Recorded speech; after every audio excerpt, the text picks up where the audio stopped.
trophy. You about to get the trophy. Colorado State saw many great players pass through its program during the rise to prominence in the 1990s. Two kids from California, Clark Haggans and Joey Porter, anchored the defense during the illustrious run. But their venture to Fort Collins didn't go as scripted for the players or coaches on the staff. I was having problems with my SAT scores at the time, and Coach Lubin and Urban Myers came down to visit me, and I think the visit went well. You know, my mom was impressed. They had it set up to where if I didn't pass the SAT, they was going to Prop 48 me. So when I did pass the SAT, I already made the commitment to go to Colorado State. Skinner wants to throw, being pressured, and he is clubbed back at the 35-yard line. Guess who that was? Joey Porter.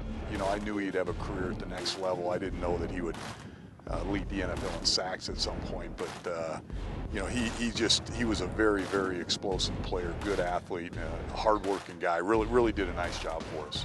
I guess I was too skinny, couldn't get a scholarship, nobody wanted me, and I had a coach come out from Colorado State. His name was John Skladany, and he talked to me for a minute. It was funny because he says, one day you'll, you know, once you come to CSU, like the way you play, and one day you'll be in the pros. I thought he was crazy. Toe back to throw. Initially has some time. Now it breaks down. He's sacked back at the 31-yard line. In there, Clark Haggans for CSU. You know, Clark was a walk-on. About the same time Joey came. You know, he's from California, and he walked onto our program, and then shows you that recruiting's not a real perfect science, because we had him here a month or two and figured out, you know, we should have recruited this guy. Pro Bowls and Super Bowls followed both Haggans and Porter at the next level. And after a decade in the NFL, Porter wanted to give back to his alma mater. He did so by donating to renovate the Rams locker room. I know the kids there need it. You know, it was tough for us for a long time to compete with a lot of these schools that have all the big facilities. And we never had the real high-tech facilities. And just for us to start right there with the locker room was big.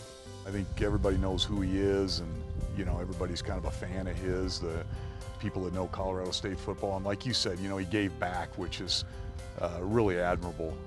You know, our locker room on campus is named after him. Both Haggans and Porter have been strong supporters of the CSU program since they left and went on to the NFL.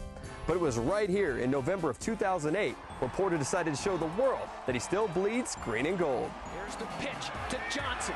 Full head of steam. Gartrell Johnson into the end zone. Gives a big chest bump to Joey Porter. And Porter, the flag is thrown on the Miami Dolphin linebacker. I was like, man, if he scored this touchdown, man, I'm going to give him a chest bump. And it was like as if he heard me. Because, I mean, he didn't know this was going to happen.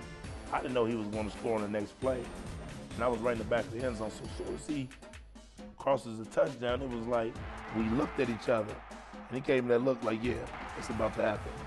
And I just started running, and no, he didn't say nothing. I didn't say nothing. You just see two guys jump. And, man, I was so fired up. I just thought that would be like one of the best comebacks ever.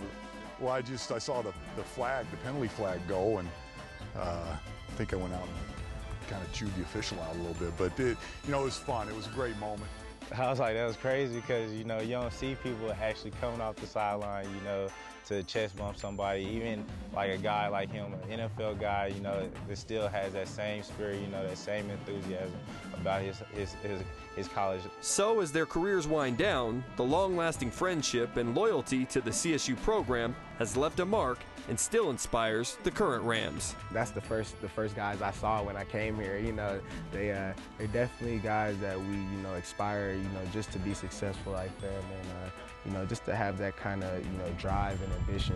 You really don't realize, you know, all the friendships, you know, that you have you made, you know, out here, you know, and it seems like they made a strong bond, you know, and they still together, you know, talk, you know, and still hang out, still have fun together. So I know I hope like once we graduate, you know, we still have that same bond just like they do.